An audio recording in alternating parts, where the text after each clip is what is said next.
Hello, everyone, and welcome to AI Trust and Power Who Governs the Future? I'm Varsha Vaishali from Cyber Harassment Support on our CHS Talk series.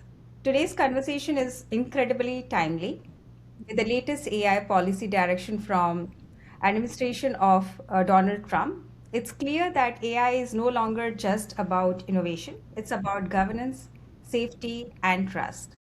Joining me today is Dr. Damodar Sahu, a global leader in AI, data privacy, and digital trust. Dr. Sahu, welcome to the podcast. Thank you, Barsa. It's great to be here, as usual. This is truly a defining moment. AI is transitioning from a technology conversations to a societal and governance conversation. So, pleasure to be here. Okay, let's start at the top. What stands out to you in this new AI policy framework? Great. A few things stand out very clearly. First, there is a strong push towards a single federal AI standard which helps reduce fragmentation across states in United States. Second, the approach is innovation first, which relatively light touch regulation. The idea is to enable speed within shifting growth. And third, the focus areas are very telling, like child safety, intellectual property protection, energy infrastructure, and workforce readiness. So, all of these signals that AI is now being treated as a strategic national capability, not just a technology trend. That's fantastic to know. Why should business and even individual pay attention to this? Great question. Because this changes the playing field. What does that mean? AI is no longer just a tool, it is becoming economic infrastructure. For businesses, this means faster innovation cycles, higher expectations on data governance, increased accountability for AI outcomes. And for individuals, especially in communities, we serve, let's say for an example, CHS, right?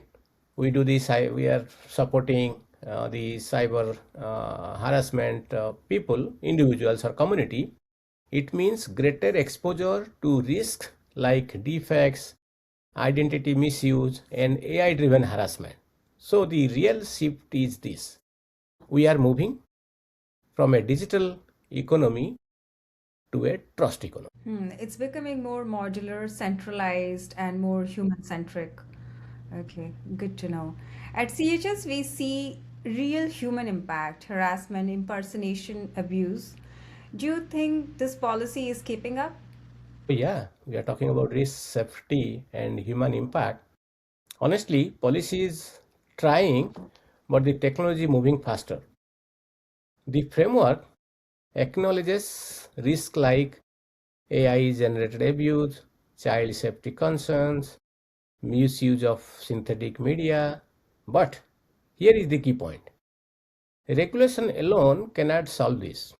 Organizations must proactively build trust, safety, and accountability into AI system. Because in the AI era, if you can't trust what you see or hear, everything breaks down. Absolutely. And yeah, wonderful work you are doing, making our viewers aware of this. That brings me to your work. Where does face-off technology fit into this evolving landscape? Thank you for bringing Face Up Technologies perspective. And I'm the founding member and director for the Face Up Technologies INC. It's a Delaware corporation. So this is exactly the problem space where Face Off Technologies is solving. I will tell you a couple of things. We are entering a world where AI can generate faces, voices, and entire identities that looks completely real. So the challenge is no longer creation, it is verification. At Face of Technologies, we are building a digital trust layer for the AI economy. Our approach combines facial intelligence, voice authentication, behavioral signal, contextual analysis to generate real-time trust score.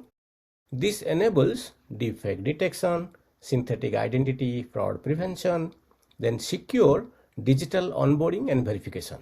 Because in the future, the most valuable system will be those that can verify truth at scale.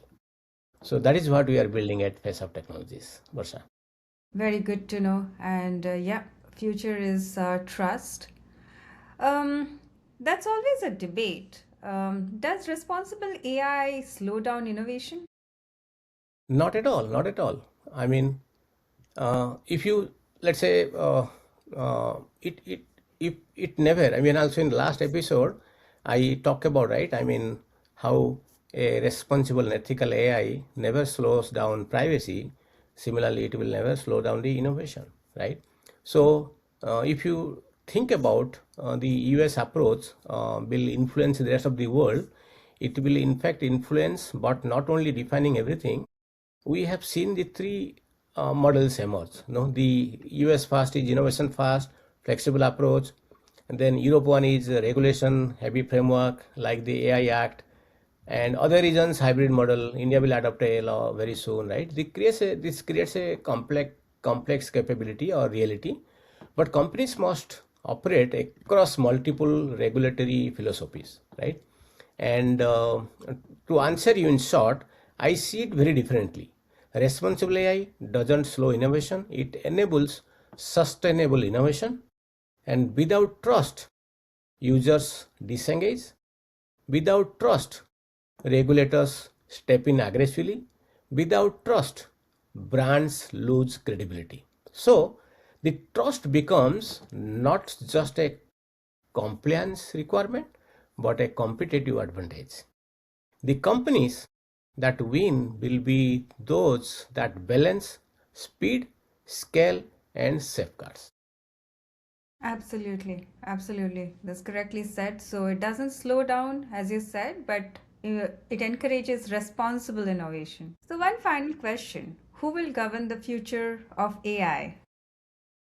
Yeah, a great question. It won't be the one entity.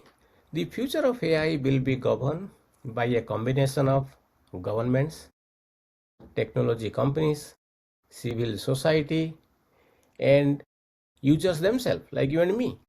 But ultimately, trust will be the governing force.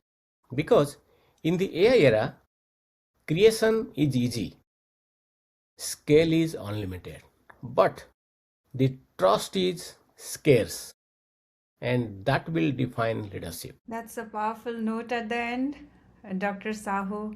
And thanks for sharing your insight and the listeners as well. So, with that, I want to say in the age of AI, it's not just what you create, it's what the world can trust. And in CHS talk series with Dr. Damodar Sahu, we will be bringing up such AI governance um, laws across the globe. So stay tuned with us. Keep joining us on these valuable conversations with our expert, Dr. Damodar Sahu. Thanks. Thanks for your time. Thanks for your valuable inputs for our viewers. Thank Thank you. you. Thank you, Varsha.